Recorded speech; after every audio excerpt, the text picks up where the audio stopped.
thankful to have all four of you here. Okay, and I'm fired up. So, here we go. You get 2 minutes each to introduce yourselves. And what I'd like to hear is, who are you? For whom do you work?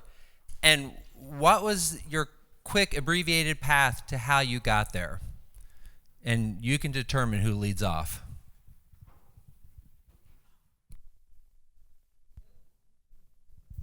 Hello. Hello. Thank you. Such positive feedback, all these thumbs up. My name is Meredith Bergstrom. I am a senior program officer at the Walton Family Foundation based in Bentonville, Arkansas. And I really got into this work because of a background in community development and city planning. And they were looking for somebody with that background. So I had studied city planning. I had been working for an urban design firm in Miami, Florida, but I had experience in Arkansas running a small nonprofit. And I was so interested in the ability of philanthropies to work in close collaboration with, actually with municipal partners, with local government, in addition to nonprofits, to think strategically about planning as a foundation of good design and civic engagement, about how housing and transportation issues are interlinked. And so I had the opportunity to go work for the foundation because of that background.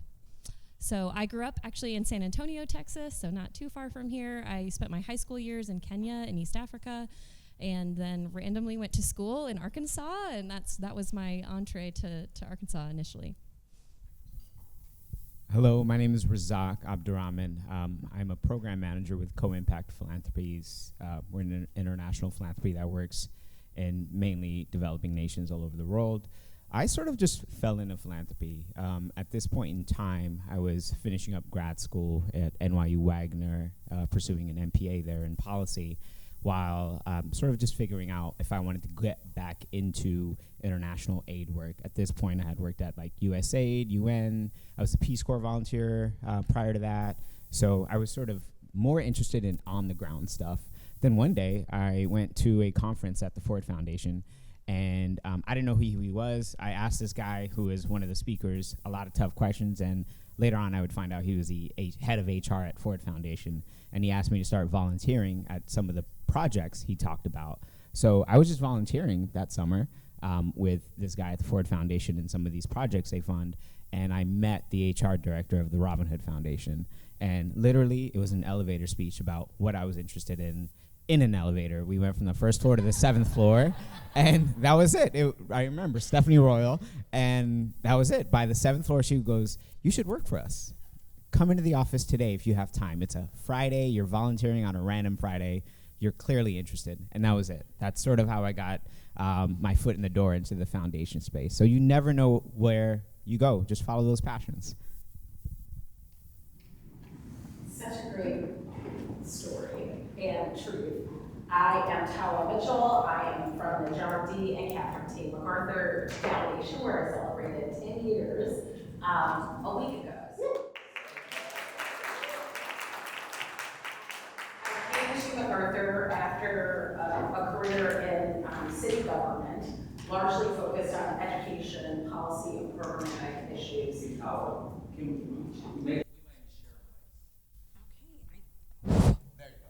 I thought it was on. Should I start over? Okay. Yeah, right. That part. Yes. I'm a native Chicagoan, born and raised in Chicago, and the child of a public educator and a higher ed educator who both had experience with Chicago public schools. So I thought that was the furthest thing from what I might want to do with a career. And of course, it ended up being my first job out of graduate school when Arnie Duncan was announced as our CEO at the time. And so that led to the 13 years in city government and various forms of public education and public education programs, and 2 stints in the mayor's office. And that second stint was with the office of Mayor Rahm Emanuel, where we partnered with MacArthur on a groundbreaking initiative called the Cities of Learning.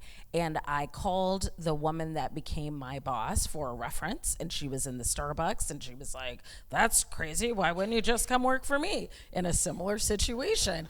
And so, of course, it wasn't that simple. I had to go through a myriad of interviews and different conversations with colleagues and ultimately the president of the foundation at the time. But here I sit, and of course, within a year of getting that job, we exited education.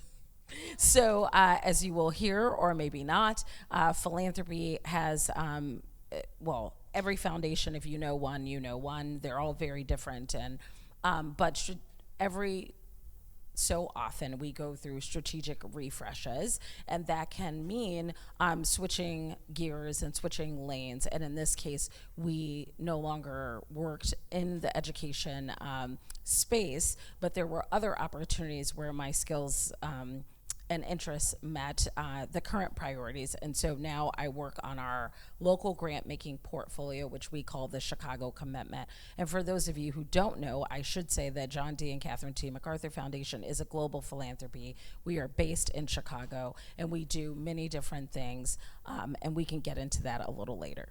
Thank you. Hi, everybody. I am Kathy Garcia. I am Director of Program Initiatives and Learning at the Geraldine R. Dodge Foundation. We are based out of Newark, New Jersey. I think I heard that there was one New Jerseyan person in the room, so solidarity from our Northeast state up here. I have been in this sector for about 15 years, and I think for a while when I was asked this question, I would say that I fell into it by accident, but now I'm not so sure it's accidental, and I'll tell you why. I'm a first-generation American. My family's from Colombia. We come from a long lineage of rural farmers, and I spent probably the first 15 years of my life spending summers in the middle of the mountains in Colombia, and obviously having a very different experience live in Colombia with my family than I had living in New York City, which is where I grew up in Queens. And I'll always remember that my mom and my aunts would do something really interesting. Again, I didn't understand at the time, but they would take all of our luggage. And if any of you ever had this kind of experience where perhaps if you are children of immigrants and you go back home, you know, there's sort of this custom of being able to take maybe clothes, maybe extra food, or just things that you might have had, and you tuck it in the luggage and you send it with. And my mom would send me with luggage every single year, and I could not understand why. I was like, it's just one person. Why are you sending me with 5 bags of stuff? And the idea was that we were giving of our excess to people in the surrounding areas and neighborhoods where my grandmother lived in rural Colombia, where you often didn't have a lot of access, you know, to either getting clothes or food, and really kind of providing these extra tools and just extra resources every time I would go back to the country. And so fast forward, when I was in college, I started my career as a student organizer. I was organizing around environmental justice issues. I cared deeply about holding institutions of power accountable. And that's kind of how I went about my life and my career. And sort of interesting, and I love this idea that like all of us came into philanthropy almost showing up as ourselves, and then someone just decided that they saw the spark and they wanted to bring that in. I happened to go to an interview with the first foundation I worked for, and I was like, I'm never getting this job because I'm coming in with an attitude, and also here's like the long list of things you've got to do for a community, and you know they'll just never hear me out. And this CEO, she's now the CEO of the City Foundation, but she wound up becoming an incredible mentor to me, and took me under her wing and gave me the job. And of course you can imagine my shock, because I'm like, I'd never worn a suit and certainly never stepped foot into a foundation. I don't even know what this is, but I knew that I was going to be doing a lot of the work that I was already doing as an organizer, which was building relationships, advocating for community partners, and continuing to hold power accountable where I could. And so I know we're also going to get into this question, but that's a little bit about how I got to this role, and I'm happy to be here. Terrific. Thank you so much. Let's talk about the first question. And we're interested in hearing you talk about what you really enjoy about working in the field of philanthropy. And maybe as you kind of talk about that quickly, what are the specific challenges that that you face in the field? In about 2 minutes each. And let's go Razakh on this one. All right. Okay. So there's, I think, at least 2 or 3 things that immediately come to mind that I enjoy about working in philanthropy. First and foremost is you sort of work with people who almost always have a very close alignment with your personal values. You know, I have friends and family members and all types of people who work in industries where someone said it earlier, I think it was Casey, they literally shut off at 5:01 p.m. and that's it for the day.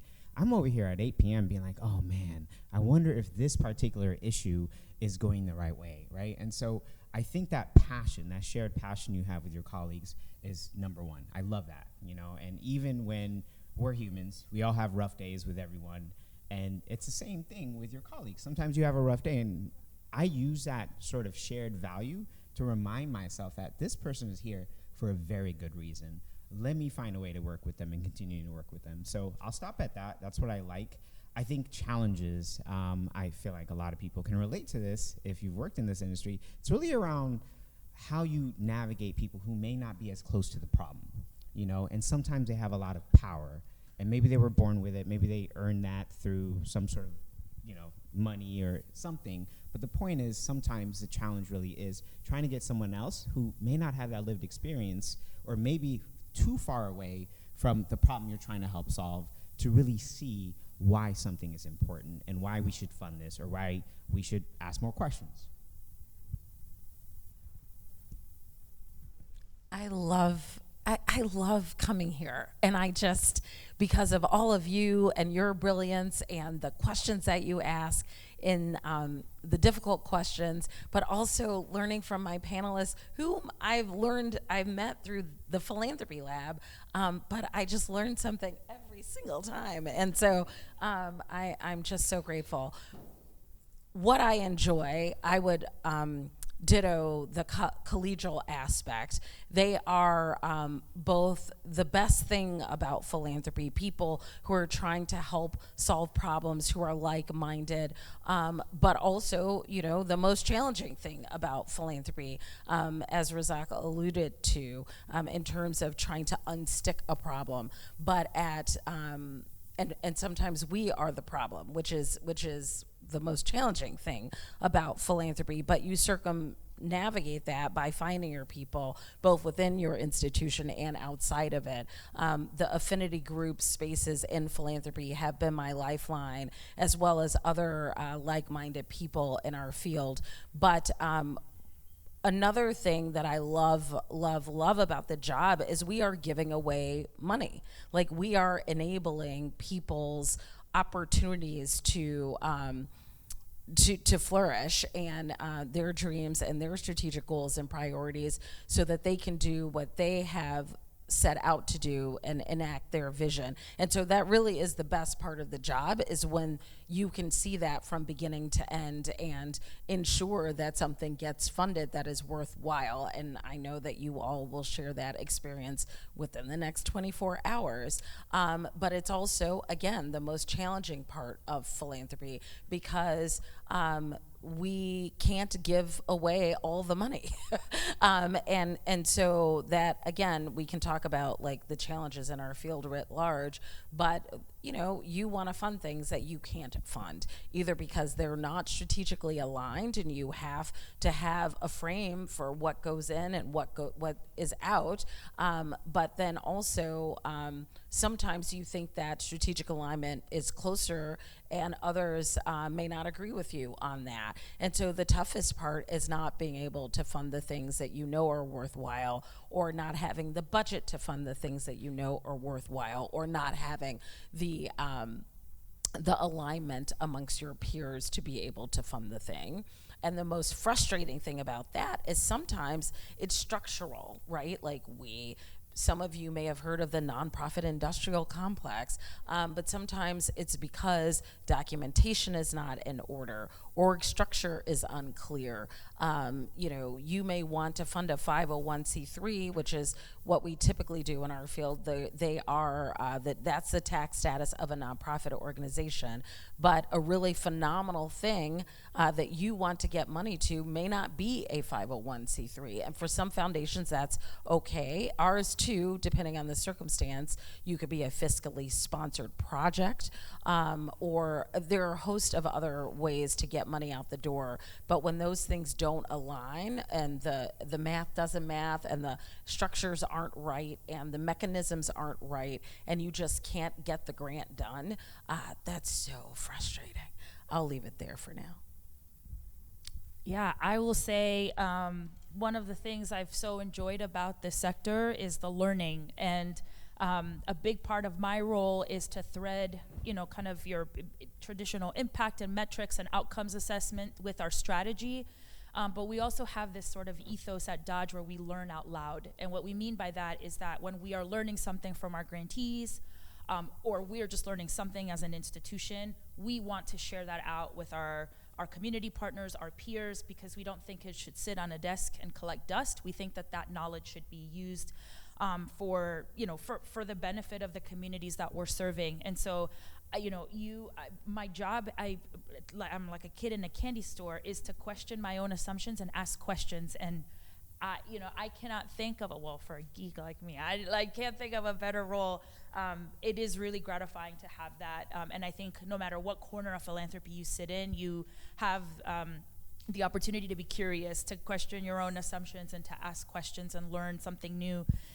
I would say that one of the challenges, similar to what Tawa shared, is sometimes the decision making is really hard, because especially for those folks, for those of us who might have lived experience or a deep connection to the communities that we're serving, the stories that we're reading in these proposals aren't just numbers, and they're not just budgets, right? These are our uncles, our daughters, our mothers, our parents, our grandparents, or the communities that we're with.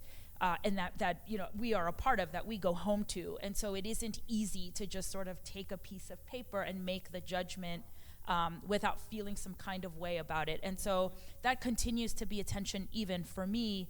And I would say it's one of the more difficult parts of being in this space. Yeah, I echo all of that. And Kathy, similarly, I think something I really enjoy about philanthropy is that I've always been very curious, and that curiosity is rewarded in this field. So there will be a theme, I think, to some of what I'm saying, which is that have felt most rewarded in the work when I get really proximate.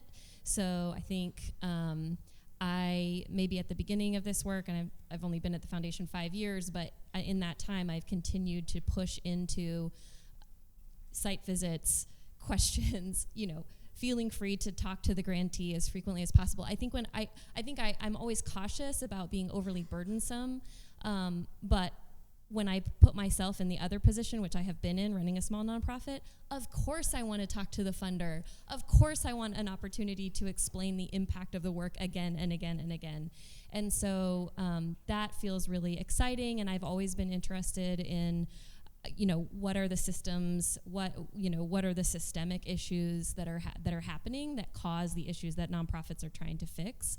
And I think being in this field, you do get a little bit of a broader view, because you're talking to so many different nonprofits, and you can sometimes be the connection point, and that's really fun too, when you can say, hey, have you spoken to so-and-so, because they're doing similar work, or they're doing parallel work that might be really beneficial if you can connect the people that you're serving. So that feels really, really wonderful. Challenges, of course, Tawa, you mentioned strategic refresh. The foundation that I work for, the Walton Family Foundation, we operate on 5-year strategies. And so we are in January 1, 2026 will be a new strategy. And here we are 3.5 years into our current strategy, and we're already deep in the throes of the conversation of what that next strategy will be. And it feels like whiplash to me, because the issues that we're trying to engage on are intractable. And so suddenly we're trying to do our current work and also potentially prepare grantees that we're going through a strategic refresh, and so we don't really know what it's going to be in the next couple years. And so I think every work has its challenges, but that feels deeply difficult right now, just trying to understand how to best engage with nonprofits and also engage with the strategy work. All right, thank you. We're going to go to Tawa on this one, so you get to lead off, all right? I'm intrigued to hear a little bit. Is there, all four of you are grant makers. Is there a grant that you wish you would have done differently?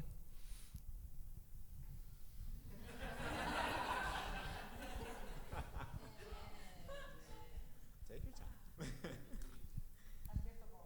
Yeah. Okay, I am incredibly proud of all of the grants that I have made in the past decade, dare I say that. I've learned some really tough lessons along the way, or have been proximate to lessons learned that I'm like, ooh, yes, I understand now. And that can be, I sit with that a lot. I know you want details, and there is a camera. And every year, I share the link with our communications office. So let me think about this. But I want to be authentic is one of the values we held in the Silver Room. Shout out the Silver Room. So I'm going to just go there. So one of the biggest lessons I've learned, in addition to this is so hard. Okay, two major things come to mind. I'm going to pick two. One is around intellectual property, okay? And at the MacArthur Foundation, we try to create a more just, verdant, and peaceful world.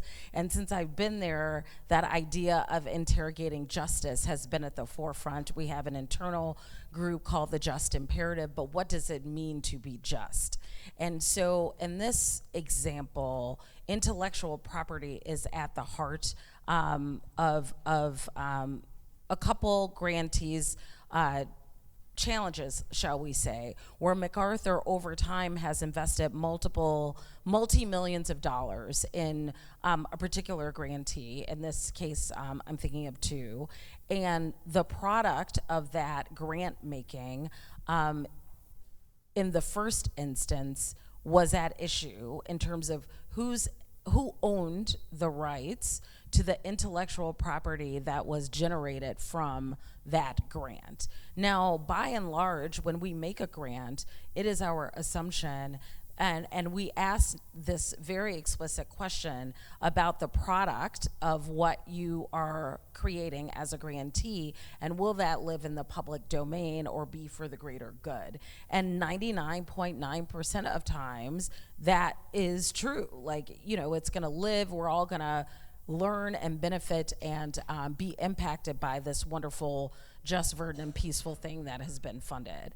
And in some instances, in many instances that MacArthur has been a part of in its history, some of these fields are very nascent, and so careers are built on the grants that we are making, essentially. And so those professionals and social justice advocates, professors, geniuses in their own right, are taking our grant and continuing to iterate on a thing that is also their livelihood, or also leads to them founding another organization or entity, and then whose is it?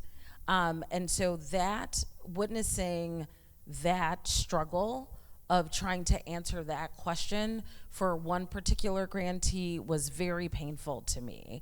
And it also calls into question, we have the benefit of having some really long-standing grantees at MacArthur, and even though you hold power as a philanthropist, these people they become your friends. They become people that you trust and admire and believe in and learn from. And so if they are having sort of a legal challenge with the institution that you also love and learn from and are fed by, that was a difficult moment. But I was a new program officer, and it wasn't necessarily my cross to bear, but I learned a lot from what I observed in this interaction with this particular grantee, their intellectual property, and ultimately what happened out of that situation. So I'll say that about that. The other has to go back to what my colleague was saying about systems and structures and who's the decider and centering your own lived experience in your own communities. And I will say one of the most challenging things over my, capacity building and technical assistance and sort of all of these buzzwords that we use in our field are usually thinly veiled systemic racism and the ways that we get to withhold releasing much needed funds into communities that look like ours. And so I'm a South Sider, I'm a proud Chicago South Sider, and the most out of order proposals or poorly written applications, I don't want to put that on Black and Brown or South and West Sides in Chicago or any of that, but those, I will say, and statistics bear this out, that oftentimes those who cannot access our resources look a lot like me and or come from where I come from, and that is a difficult thing. That's a difficult thing. And so I am proud of the growth I've seen, not just in our field and in our sector, but in MacArthur in particular, about how we think about trust-based philanthropy, who gets to decide, and opening up participatory grant-making practices, and at various levels. It's not always appropriate, but general operating support, and there are so many other things that we as an institution and we as a field, I think, are doing to address these issues. And it's not just a problem MacArthur made, right? But because we are large and we are wealthy in terms of endowment, we are often attacked, so to speak, as like the problem. But I'm so proud of my institution and my colleagues and for thinking about the hard stuff together and trying to figure out how we get better about getting resources out the door. Thank you. Yeah, I can go into a little more detail because I'm no longer at this place, but but I will say I worked on an initiative where, a key component of the initiative was that the organization that we were providing a grant to needed to have strong community building capacity. And by community building, we meant being able to sort of bring people together and have conversations across multiple neighborhoods and multiple communities. And this was early in my career, and I remember that when I was making the decision about who the most effective organization was, and I put that in big quotes because I'm gonna come back to something that you said, Tawa, that was really important. I assumed that the larger organization with the bigger budget and the more people was the more successful organization. And what wound up happening is that we gave this organization a sizable grant, and they wound up not meeting any of our outcomes, not engaging any of the community members that we expected them to engage with. And really the outcome was not the one that we had hoped for. And so I learned two things that day. A is that outcome is not equal to size or endowment or budget or number of people. I think impact and and outcomes really have to be contextualized in situation. And something that we wound up learning later on is that the organization that I wound up giving this grant to was not a trusted community partner. So it's not an organization that the community felt like they could be open with, and part of the community and the population that this organization was meant to serve was undocumented families and families who had just arrived to the States. And so that was sort of the first lesson that I learned, that the size does not equal outcome and impact. And then the second thing I learned was that I had preconceived notions about what success looked like and who was better positioned for community.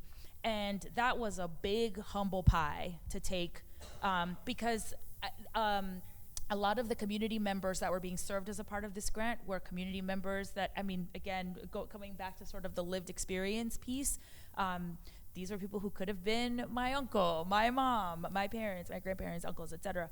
And so it felt really disheartening, because in my mind, I'm like, how could I not have known? And the thing is that I couldn't have known, because even though I have connections to the community, there's also a privilege that I hold in being in this position, with proximity to power and proximity to having the ability to give resources. There is the privilege of citizenship. There's the privilege of me being able to speak the English language. There's a privilege of trust in the institutions. There's a different level of privilege that I have. Doesn't mean that I hadn't experienced, hardship, but it did mean that I had made assumptions about I had made assumptions about the community's needs without actually asking community what they needed. And so that was, it sat with me for a long time. And then after that, I was like, okay, lesson learned. And I will, kind of keep my, keep my eye out for making sure that doesn't happen again. But Tawa, something that you mentioned that I so appreciate that you shared was that I had also fallen into the trap of thinking that organizations, again, because of their size, what winds up happening is that organizations with the least amount of resources, that tend to be small, that tend to be under-resourced, tend to be led by communities of color. And so they are oftentimes the least invested in, and deemed the quote-unquote least successful, because they don't have sort of the infrastructure.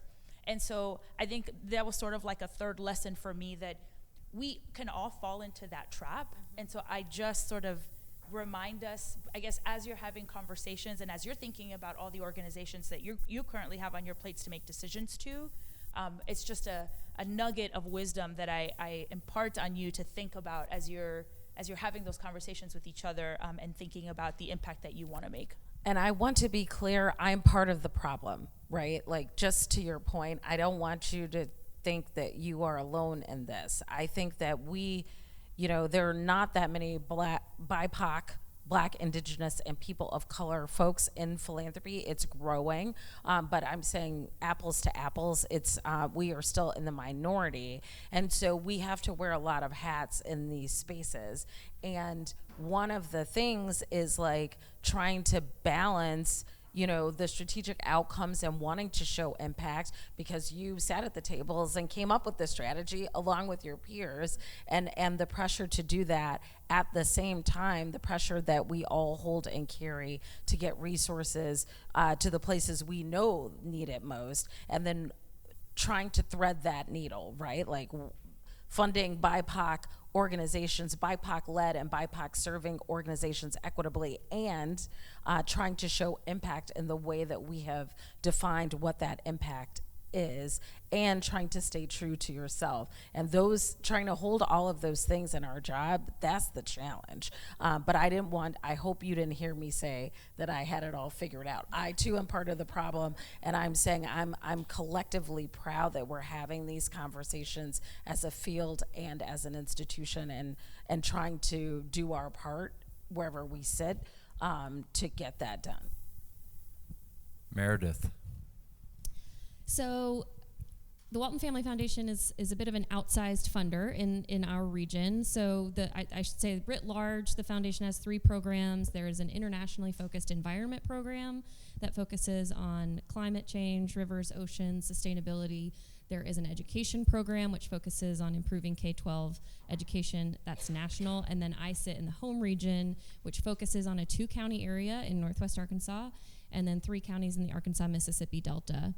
And so my lesson learned, a grant that I wish I would have made differently, or perhaps maybe a theme across a few grants, is that there have been times when it's really easy to sort of sit in sort of colloquially speaking, ivory tower, and think, oh, I see this gap, and what we really need is a type of organization like this that's filling this need.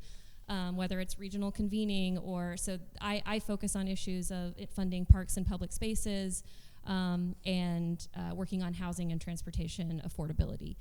And what I mean, it feels like it should have been obvious to me, but touching on a lot of these same themes, when a funder goes to the community and says, hey, we'd really like to start X, Y, or Z organization or X, Y, or Z initiative, it tends to not be as successful as when there is a community member who's deeply engaged on an issue, is close to the problem, has a set of solutions that's based in their lived experience, and a set of resources that they are really committed to navigating and to driving impact. And so that has been a continued challenge, I think, both in terms of as staff continuing to learn that lesson, but honestly also just in terms of being we're focused on a very small area, and so in some ways we like to talk about we're family. Sometimes when there's a project that hasn't been as successful as we would have hoped, rather than walk away, we're like, let's sit down and figure this out. And I think there's some real benefit to that as well.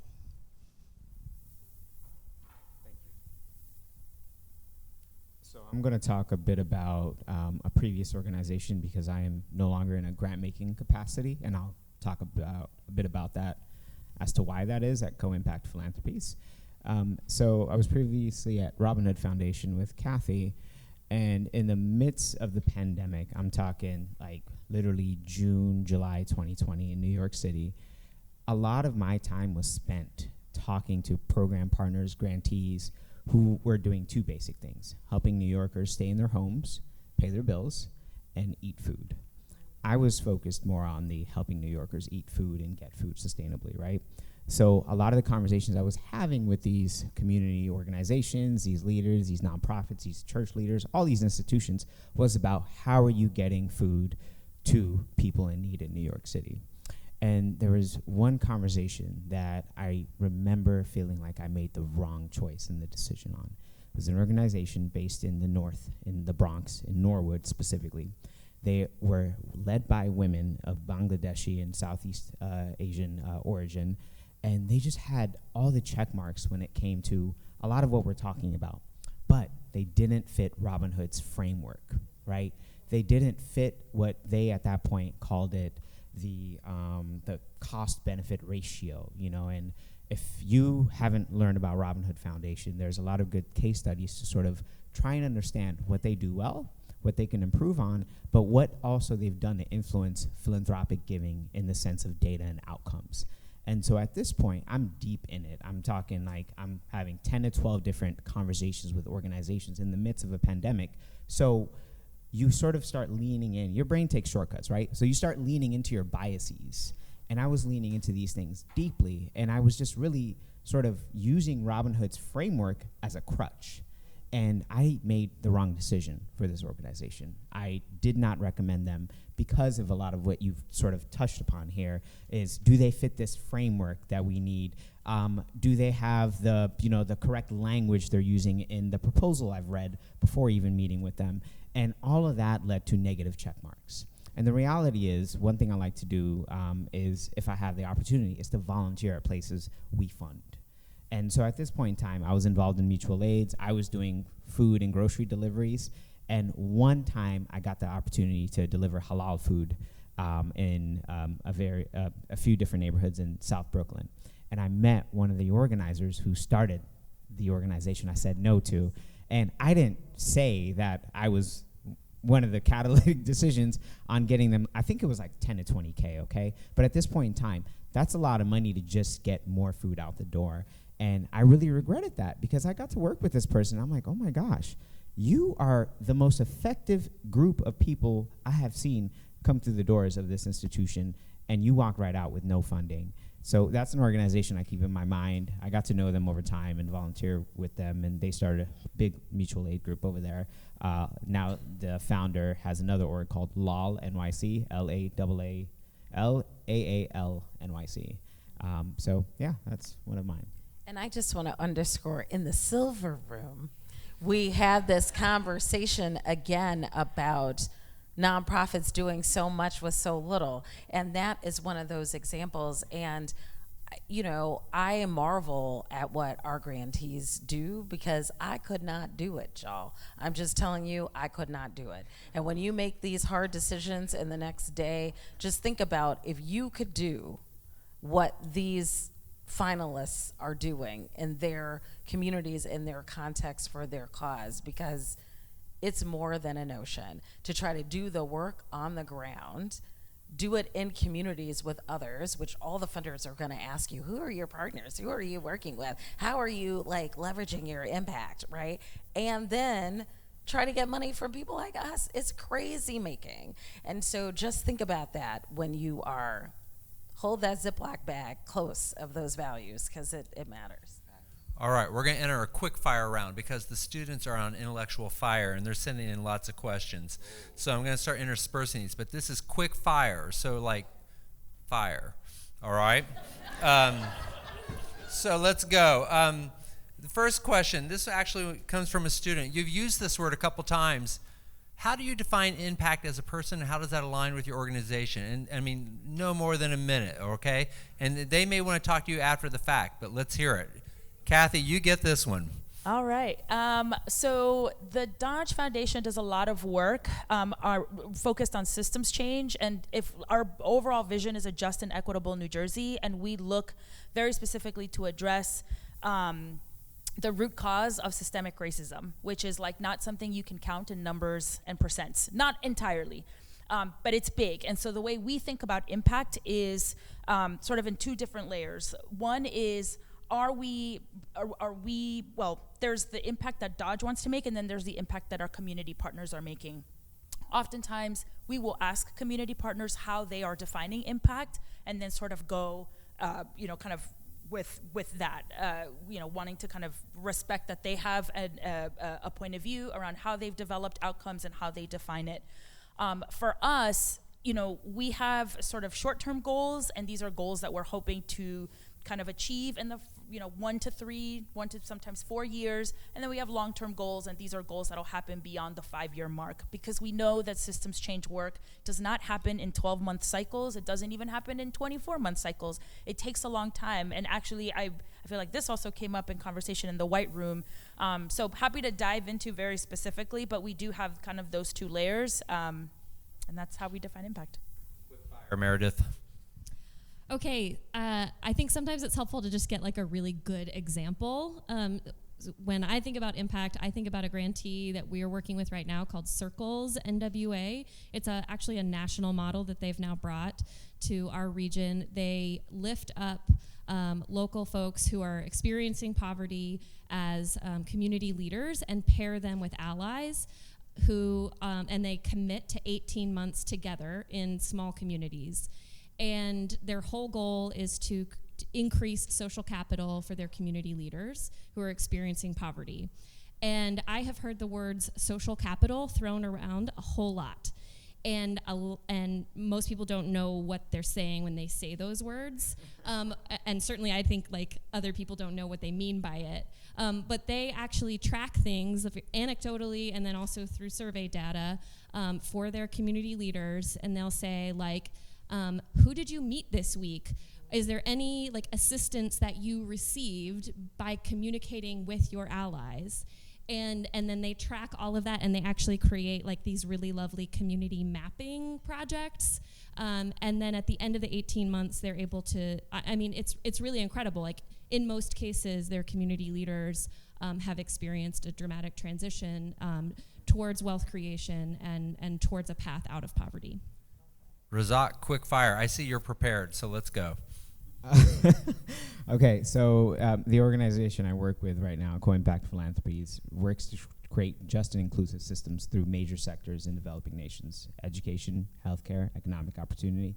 And we do it in multiple ways, but specifically we do it through supporting and working with women-led organizations, organizations that work not only in these three sectors, but work to change policy in different ways, whether that's legislative or economic. And so the way we measure impact is try to think about the problem at the scale of the problem, right?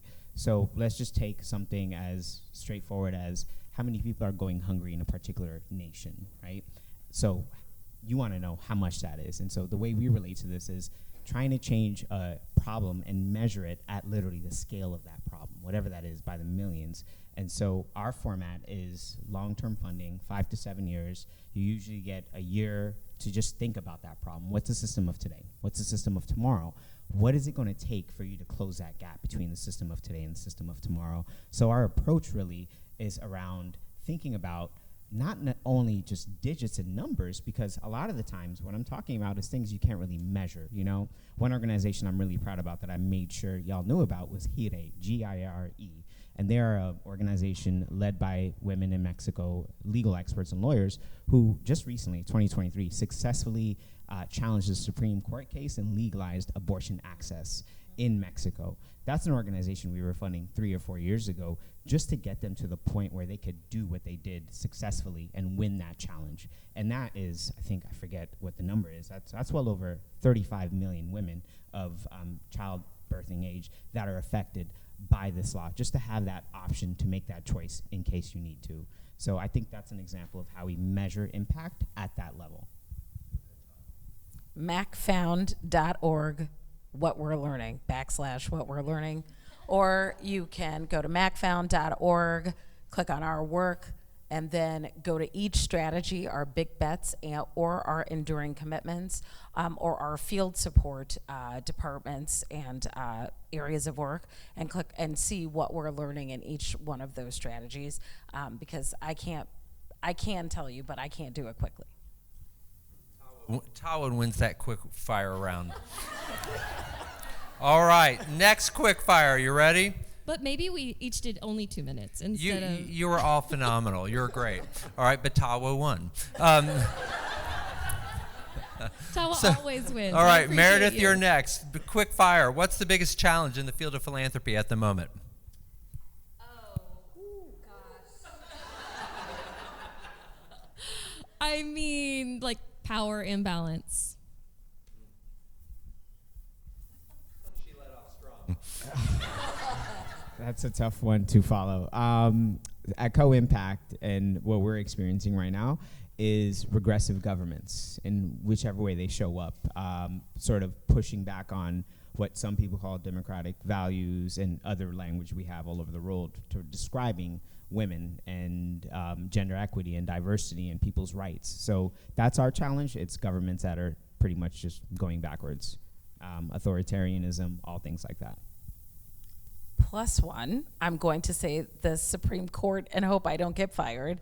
Hear, hear. But there are recent rulings that we are trying to navigate that have to do with race specificity and race neutrality and certain efforts to stifle, I would say, progress being made in our field. And I'm going to leave it at that. I hope you invite me back.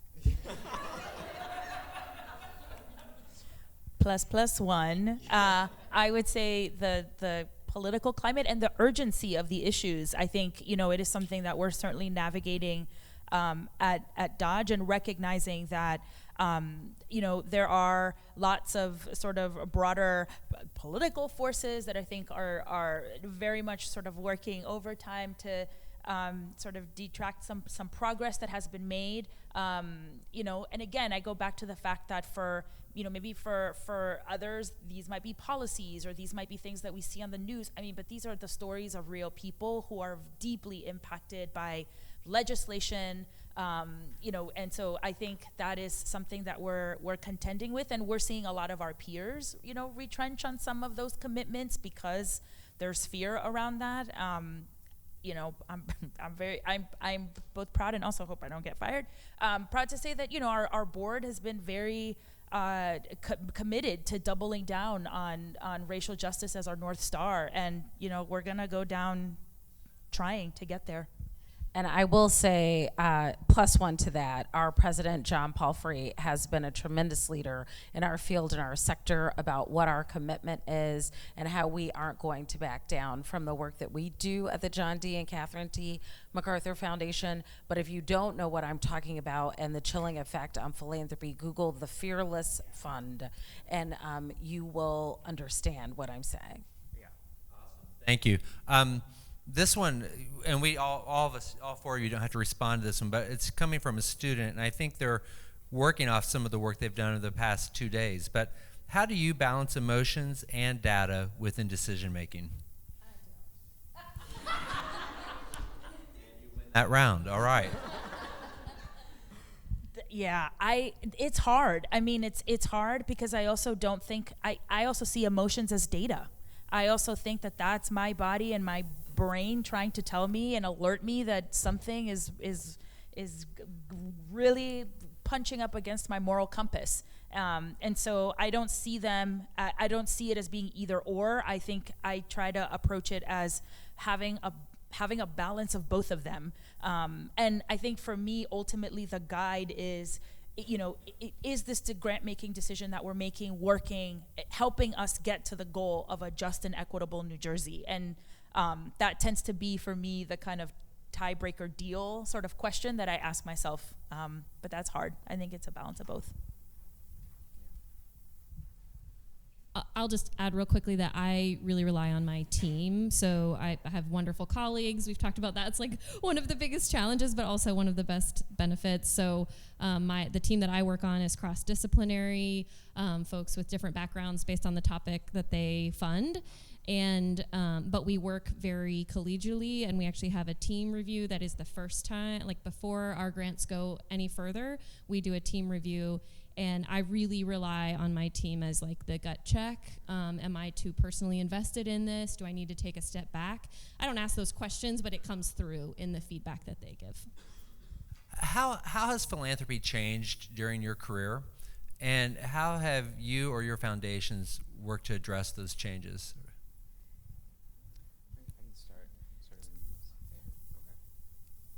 I'm starting just because I can reliably say I'm on the newer side, and I learn a lot from these three women here.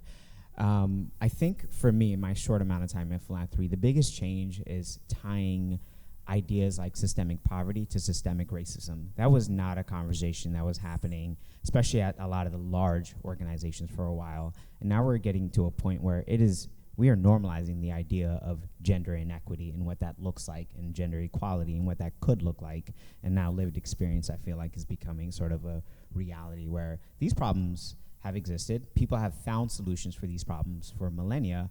Why are we not just trying to maybe boost what's already there versus coming in and saying, hey, here's our strategic plan. We think this is a good way to solve a problem.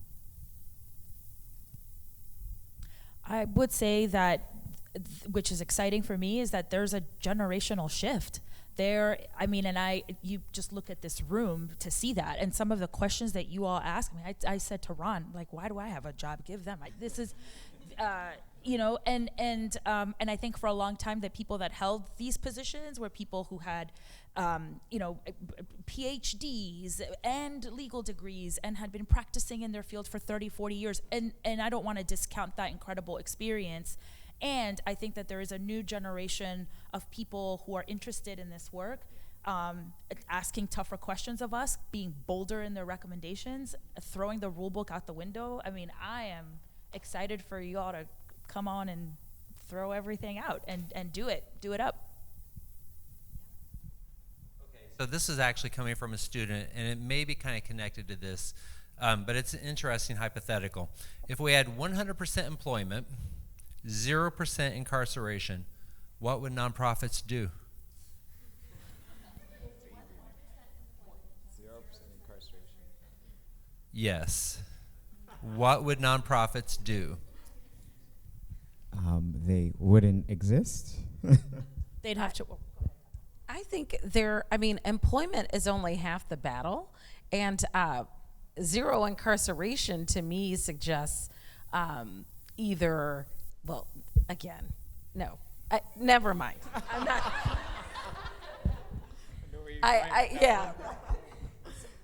I just think that that's only part of the problem, right? Like, if that happened, we would be so far afield, and there would be so much acknowledgement about historic wrongs, and that would mean to me that so many more people were educated about the history of this nation and who's been impacted by certain decisions that have been made. And that would take us so far down the field, but that would not in my opinion, mean that the social justice organizations and nonprofits wouldn't have a job to do, and I'll say that.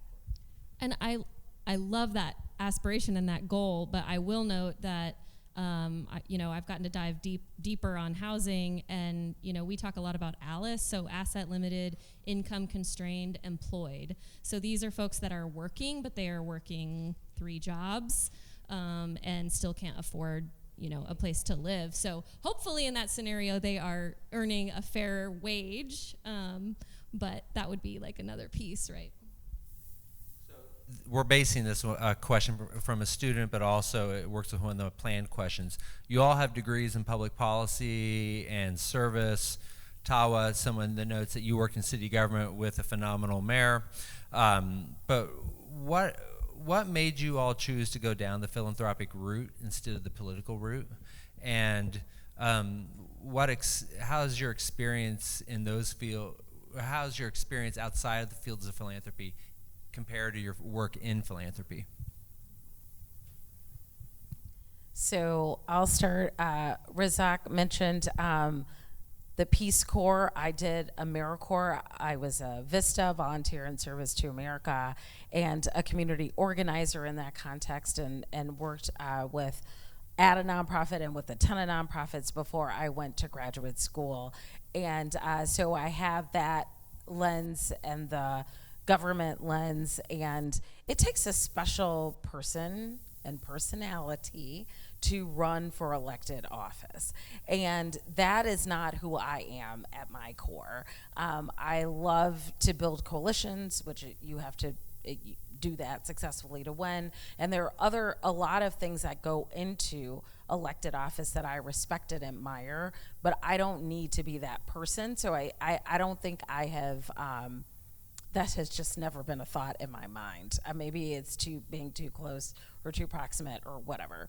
And so I just feel like, given my random skill set and unique, random set of experiences, all I can say is that I am doing what I feel like I can do and what I feel like I contribute to enable the most good in terms of my seat. And I'm happy to share more afterwards. Yeah, I will say that, oh my gosh, remind me of the question, Ron. Oh my God, I just lost it. So why did you choose not to go into politics? Why did I choose? Yeah. Yes, sorry. Oh my gosh, I had a brain. I think I shared, I started out as an organizer. I worked in the nonprofit space. I've worked in the for-profit space. I've worked in the startup space.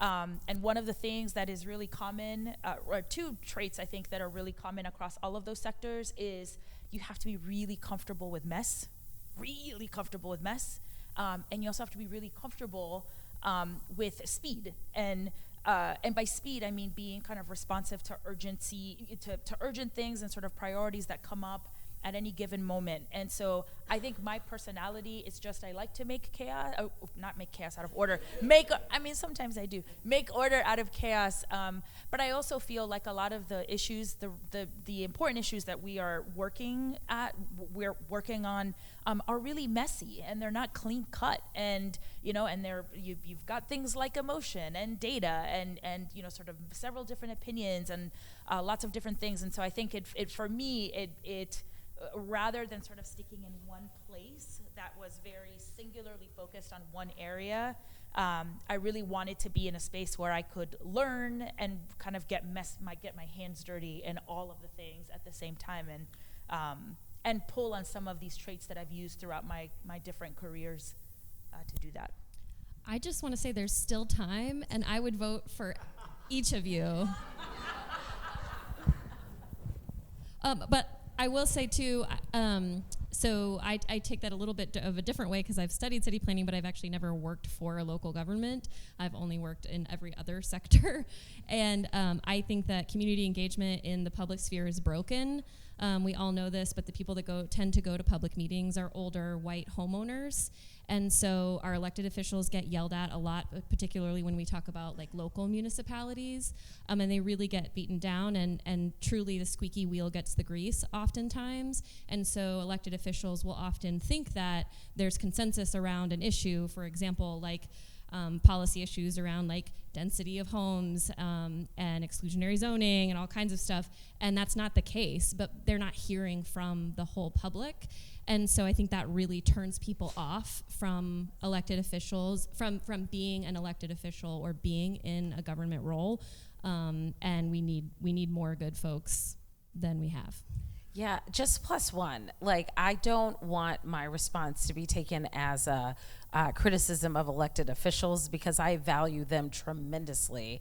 And I think that it really does take a special constitution, both in terms of how you deal with conflict, which it kills me at this ripe age.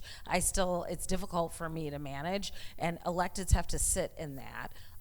Also, like, that is their normal, is conflict, and then there are just a lot of details that I don't have time for, and Ron would kill me. But it really, when I say it takes a special person and a special personality, I mean that in the most holistic of ways.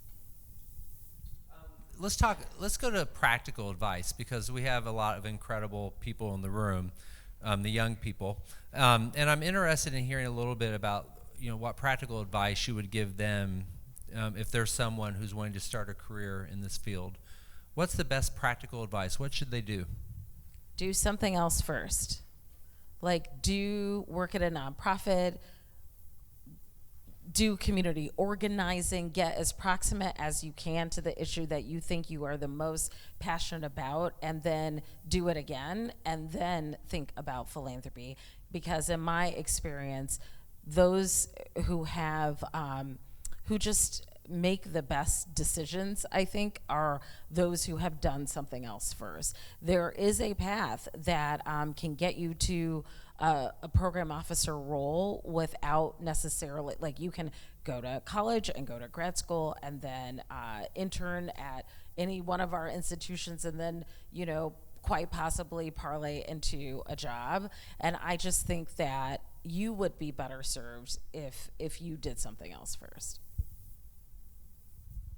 I would say too, just like, don't be afraid of like the path. I mean, it's just plus one, but we were talking earlier. I mean, I actually applied at the Walton Family Foundation like 3 times before I got the role that I'm in, because I really liked the work and I liked the leader there. And so and that's been the truth about my entire career. Like, the first job I got out of college that was like a career job, I was working with a United Way chapter, and I applied for a job and I didn't get it, and I was crushed. And then they called me back like a few days later, and I applied at a lot of places, and they were like, well, we have this other position that's available. So this is like maybe more general, but just know that the path isn't straight. Razakh, I'm going to come to you, because you say you're no longer a grant maker, but yet your story about New York touched me. I have a lot of students who are focusing on tomorrow because they have big decisions to make. Some of them are asking questions about, can we make decisions while being neutral, or can we avoid our biases in these decisions? And all these, I think, can be bucketed in, what best piece of advice can you give to a group of students who are going to be making significant decisions tomorrow? Wow. Okay, so first of all, I was in a really, really cool group in room blue team. Don't try to shout out your team. Okay. Silver. We all know the white team's and there's best. like a few things that that just kept coming up. So this is more so directed in my own experience, but I hope it applies to everyone else. So first and foremost, sort of think about who the stakeholders are on all ends when you're thinking about reviewing a potential grant-making decision, right? Who does this affect? Who would this leave out? What is a sustainability factor? Like, if the money you put in, does this allow, say, maybe in a few years, the government's like, wow, they were very effective, we're going to take over, right? Like, I think one sort of common goal a lot of philanthropic organizations have is, when can we stop funding them? And I don't mean that in a sly way, but it's like, great, we have funded this org for 5 years. When is the local municipality going to take over and make this sustainable? When is the government or the nation going to take over and make this sustainable? So sort of consider that. And then one thing I really, really want to leave you with is sort of two sort of questions. What can you control? And what can you not control? And I don't mean that in a way of as an individual, but if you put yourself in the place of the change maker, who are they, right? Some of you mentioned that some of these organizations work in they may not be from, let me say that, they may not be from the area they want to do the work in. Who else is there doing that work? Because the reality is there's almost always a similar organization. If you haven't heard from our experiences in sort of grant making, there's probably someone else already doing that work. So why are they not in your portfolio being considered for funding, right? So these are the kinds of questions that I think a lot about. Just for some context, the way I've sort of pivoted my career is I can no longer make grant making decisions because I don't have the cultural context, the political experience, sometimes even the linguistic experience to be in Brazil making decisions around gender equity programs and who to fund and who to not fund. Same goes for a lot of these nations. So the way co-impact is really modeled is we have grant makers who have that context, that lived experience. Some of them are community organizers. Some of them are former politicians. Some of them are country advisors who have worked at various institutions. So we sort of work with different types of decision makers and stakeholders to make this. I work more on the back end now, sort of deciding strategy and whatnot, but that's sort of where I'm at now, where it's sort of a bigger picture and not as much closer to the problem, which kind of sucks sometimes, but also is very inspiring in its own way. This is a quick fire, because we got a really good final question. But I'm intrigued. To what degree do current events impact your decision making? I can lead on that in 30 seconds. So we fund a lot of organizations in India, and India had elections recently. So the types of organizations we fund sometimes may not be as, let's say, approved of by the current entities in power. So elections for us really make a big difference on the efficacy of our work, but also who we fund and when we can fund them and how we talk about them even in public spheres. Plus one to that, at MacArthur, we have a Nigeria and an India office, and that's very true. But yes, current events affect and impact our grant making. On the Chicago team in particular, we have a part of our strategy called civic partnerships, where we work with our philanthropic peers on issues that are timely and pressing for Chicago and our region. And so that by design is so that we can be responsive to moments that happen. I, right now, am working on a tranche of disaster relief funding. Northwest Arkansas got hit by 6 tornadoes on May 26th. I know there were some in Texas and other parts of the country, and in more rural communities, you don't hear about these things. But we're finding out that 80% of renters who were impacted are uninsured. So there are people who lost literally everything. And I don't usually get to work on basic needs. But it has been a real privilege to get to work on setting up a county-wide relief fund that individuals and nonprofits who are focused on this can apply to. And so we don't often engage on things like that. I think by intent, the work is much more focused on long-term, but it's been really rewarding to be able to work on that. I would just say, part of our work is around systems changes to support policy organizations that are engaging in organizing work and policy advocacy. So it does matter to us. Oftentimes there are, particular policies that many of our grantees are advocating for. Earlier in February of this year, Governor Murphy wound up signing off on like 19 different laws that maybe about 22 of our partners had a hand in organizing for, supporting, kind of really engaging the community around. And so it matters to us, although I think this is also sometimes the complication, because sometimes there are policies and ways that we might not be able to engage, and we have to kind of draw a line around that type of engagement. Last question, and this is for all four of you. When you look at your career and what's the skills and experiences that have helped you get to this position, what are the key skill sets and the key experiences? And we're asking this because we have the future of philanthropy and the future of our world right out here. And I think it would be helpful for them to know what are the key experiences and key skill sets that got you to where you are in this world.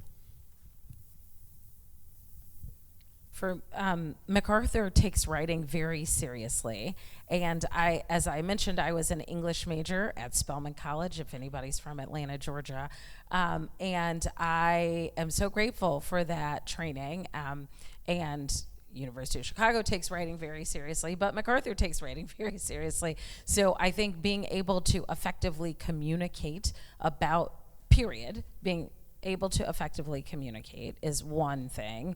And the second thing I would say is writing well, because ultimately, once you get the approvals internally, you need to do write-ups, and they take various forms in philanthropy, but most of us have some kind of process that involves a lot of writing to be able to ultimately cut a check. And so that's what I would say. I would say being curious and really being open to learning is a huge one, because again, we come in with our own biases, our own assumptions, and so it's really, really important to kind of test those assumptions and be open to learning. I would say the other part is relationship building, and in some ways also almost the art of persuasion. Many of you are already experiencing some of this, even in the conversations. Shout out to the White Room, which is definitely the best room. Kidding, you all are great.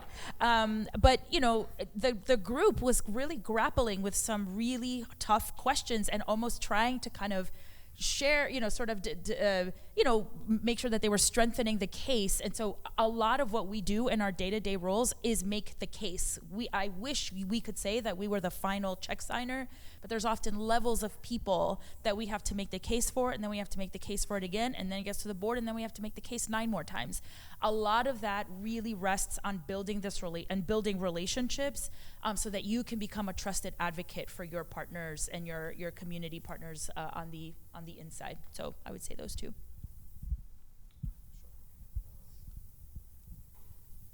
So you've sort of covered some of what I was going to say. I think one thing, I guess a skill set, is you got to be a good translator.